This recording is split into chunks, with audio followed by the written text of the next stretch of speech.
Morning বন্ধুরা, কেমন আছো? নিশ্চয়ই সকলে ভালো আছো, আমিও ভালো আছি। অনেকটা দেরি করে তোমাদের সামনে আজকে এলাম, কারণ সকালবেলা চলে গেছিলাম বাজারে। প্রচণ্ড খাসির মাংসর দোকানে ভিড়। আজকে আমি আবার 500-600 গ্রাম খাসির মাংস এনেছি।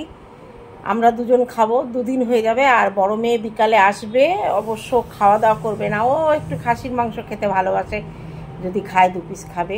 আর ওদের জন্য একটু ফল নিয়ে এলাম, তরমুজ, শশা, হ্যাঁ, এইসব নিয়ে এলাম। আর এখন 12টা বাজেনি, 11:15 বাজে। এখন সকালে মেয়ে চা করে দিয়েছে, আমি বাজারে যাব, চাটাও অর্ধেক খেতে পারিনি, মানে তা দেরি হয়ে যাচ্ছে। এত দেরিতে বড় মেয়ে ফোন করেছিল, বলছে তুমি এখন যদি নাও যাও আর পাবা না। অথচ দেখা গেল আরও 1 ঘন্টা পরে গেলে, খেয়ে দিয়ে গেলে আমার ভালো হতো। খুব খিদে পেয়েছে। তা এখন আর কি করব, একটু দই, একটুখানি চিড়ে আর একটু দই নিয়ে বসলাম। এটা খেয়ে স্নান করে পুজো দিয়ে তারপরে বসবো, কারণ এখন যদি আমি এইটুকু না খাই মাথায় চক্কর দিচ্ছে এখনই। তা চলো খাওয়া দাওয়া করে তারপরে তোমাদের সামনে আসছি। আর পয়লা বৈশাখ কেমন কাটছে তোমাদের? শুভ পয়লা বৈশাখ, বাংলা শুভ নববর্ষের প্রীতি, শুভেচ্ছা, ভালোবাসা সবাইকে। বড়দের আমার প্রণাম। তা চলো, ভালো থাকো, আজকের দিনটা এনজয় করো, আর কমেন্ট করে বলো আজকে কার বাড়ি কী রান্না হয়েছে, কি কি করছো। আমরা কিছুই করব না, শুধু রান্না করব, সারাদিন ঘরে বসে থাকবো। আমি তো বাজার থেকে এলাম, একটা তরমুজ এনেছি, শশা এনেছি, 2টো ডালিম আর আঙুর আমার মাকে দিয়ে এলাম। মাকে বিকেল আবার দেখতে যাবো না, টাইফয়েড হয়েছে। তা টোটোতে ছিলাম বলে আমি দাঁড়াতে পারিনি।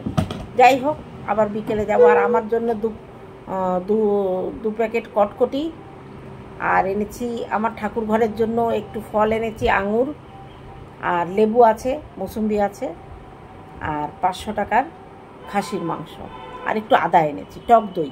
বাবা, অনেক কিছুই তো আনিনি করে। চলো তাহলে খাওয়া দাওয়া করে পরে আসছি। এই দেখো, মা জননী দুপুরবেলায় এসেছে, ভাত খাচ্ছে কিসে করে, প্লেটে করে। ভাবিনি যে ভাত নেবো, ভেবেছি দুটো মাংসই খাবো। ছেলে মেয়ে কাউকে আনেনি, জামাই তো খাসির মাংস খায় না, জামাইকে দেয়া হলো তরমুজ কেটে, ডাবের জল।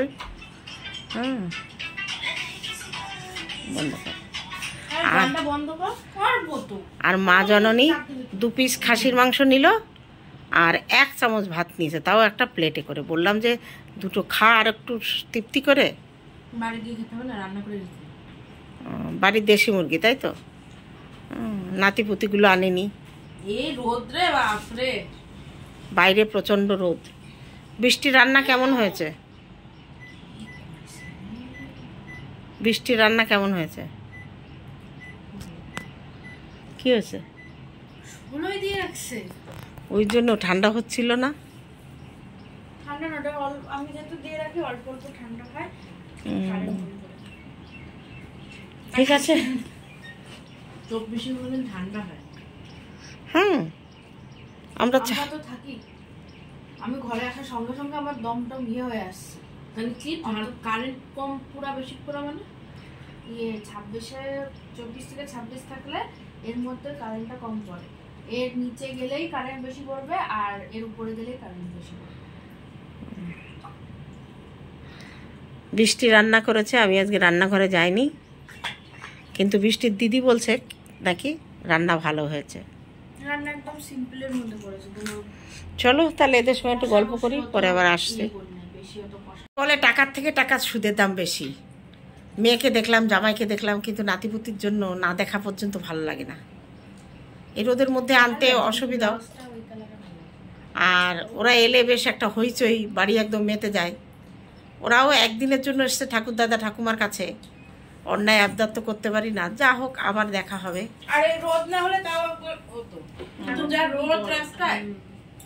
প্রচন্ড রোদ রাস্তায়, বাচ্চাদের এনেও মানে কষ্ট দেয়া।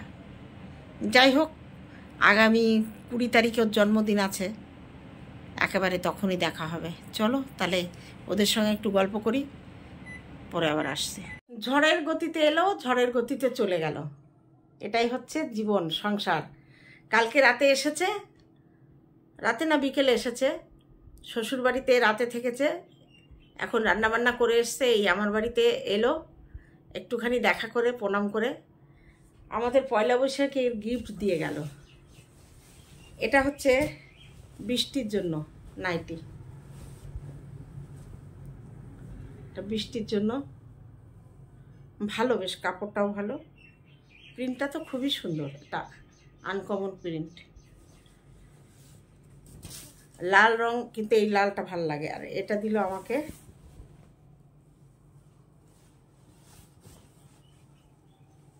আমারটা হাতা লাগানো না, হাতা লাগাতে হবে। শাড়ি দেয়, তাই এবার মেয়ে বলেছে মা তো শাড়ি খুব একটা পরে না, বাড়িতে নাইটি পরে, তা অনেক শাড়ি জমে গেছে, শাড়ি না নাইটি দাও। তাই জামাই, আমি বলছি জামাই ওর জন্য নাইটি এনেছে, তা বলছে হ্যাঁ তোমার মেয়ে বললো মার নাইটি দাও, মায়ের কাজে লাগবে, সেই জন্য নাইটিটা দিয়েছে। যাই হোক, ওরা চলে গেল। এখন আমি স্নান করব, পুজো দেব, তার আগে ভিডিওটা বানাবো, তারপরে আবার পরে আসবো খাওয়া দাওয়ার সময়। রান্না হয়েছে একমাত্র খাসির মাংস আর পটল ভাজা আর ভাত, আর কিছু না। চলো তাহলে এখনকার মতো রাখছি। গুড আফটারনুন বন্ধুরা, কেমন আছো? নিশ্চয়ই সকলে ভালো আছো। স্নান করলাম, এখন বাজে কটা, বাপরে 3:45 বাজে। মেয়েরা চলে গেল, তারপরে স্নান করলাম, পুজো দিলাম। এই পুজো দিয়ে এসে বসলাম। এই যে নতুন নাইটিটা পরেছি, এটা মেয়ে দিয়েছে, হাতা লাগানো হয়নি, কিন্তু হাতাটা লাগাবো। তা দেখলাম আজকে পয়লা বৈশাখ, আমি যে দুটো নাইটি কিনেছিলাম পরে ভিডিও করা হয়ে গেছে, সেই জন্য দেখলাম তাহলে নতুনটাই পরি। প্রত্যেকবার তো শাড়ি দেয়, এবার নাইটি দিয়েছ, কি ভালোই হয়েছে, আমার কাজে লাগবে। তা চলো এখন খাওয়া দাওয়া করব, খাবারটাও তোমাদের দেখাবো কি রান্না করেছে। তা চলো খাবার নিয়ে তারপরে আবার আসছি তোমাদের সামনে। দুপুরের খাবার সাদা ভাত, পটল ভাজা আর খাসির মাংস 3 পিস, ছোট্ট একটা বাটিতে নিয়েছি 3 পিস খাসির মাংস, আর হচ্ছে আলু 1 পিস, অবশ্যই হাড়, গর্দানের হাড় আর সিনার হাড়। আমি একটু হাড় চিবোতে ভালোবাসি, সলিড মাংস আমার ভালো লাগে না। তাহলে চলো খাওয়া দাওয়া করে পরে আবার আসছি। এই পয়লা বৈশাখের দিন মনে পড়ে ছোটোবেলায় কিছু কথা তোমাদের সঙ্গে শেয়ার করছি। আমার ঠাকুমা যখন বেঁচে ছিলেন, আমরা তখন ছোট, আমি একটু বড়, আমার বোন ভাই আমার থেকে আরও ছোট, মানে আমার বোন আমার থেকে 5 বছরের ছোট, আমার ভাই আমার থেকে 7 বছরের ছোট। তাই পয়লা বৈশাখের দিন আমরা সকাল সকাল আম, তেল, সিঁদুর আর একটা ঘটি নিয়ে আমরা চলে যেতাম নদীতে। ঠাকুমা আমাদের সঙ্গে যেত, মা, আমি এবং হচ্ছে আমার ভাই বোনেরা, পাড়ার আরও বউরা যেত, ঠাকুমার সঙ্গে যেতেন। এবং প্রতিদিন আমার ঠাকুমা নদীতে স্নান করতেন। আমাদের বাড়ি থেকে ইছামতি হাঁটা পথে এই খুব জোর 10 মিনিট হবে। তা সেই জায়গায় আমাদের উনি ওই পয়লা বৈশাখের দিন সকাল সকাল নিয়ে যেতেন। এবং আমাদের বাড়িতে একটা পুজো হতো এই পয়লা বৈশাখে, গোফাগুনে পুজো। সেই পুজোর গল্পটাই তোমাদের সঙ্গে শেয়ার করব। তা নদী থেকে স্নান করে এসে আমাদের বাড়িতে গরু ছিল। এই পুজোটা যে বাড়িতে গরু থাকে সেই বাড়িতে বিশেষ করে দোয়া গাই, মানে যে গরুতে দুধ দেয়। তা পয়লা বৈশাখে আম তেল ঠাকুরের কাছে দিয়ে তবেই আমরা আম খেতাম। তার আগে পর্যন্ত আমার বাপের বাড়ি আম খাওয়া হতো না, যেটা আমার শ্বশুরবাড়িতে কিন্তু এটা নেই। চৈত্র সংক্রান্তিতে গাজনতলায় আম, খেজুরের ছড়া, আতা, এরকম 5 রকম ফল দেওয়া হয়, সেটা আলাদা। কিন্তু আমার বাপের বাড়ি আম তেলটা নদীতেই দিতে হয়। এখন নদী বন্ধ, কাটাতার হয়ে গেছে, বিএসএফরা ওপারে দিতে পারে না, আর ঠাকুমাও নেই, আর এই প্রথাটা উঠে গেছে। এমনি তুলসী তলায়, আমার বাড়িতে, বাপের বাড়িতে তুলসী তলায় এটা দেয়া হয়। যাই হোক, ঠাকুমা কী করতেন, বাড়িতে আসতেন, এসে গোয়াল ঘরটা ভালো করে লেপে পুছে পরিষ্কার করতো। আর মা একটা হাঁড়িতে পায়েস রান্না করতো, লবণ ছাড়া, শুধু দুধ দিয়ে।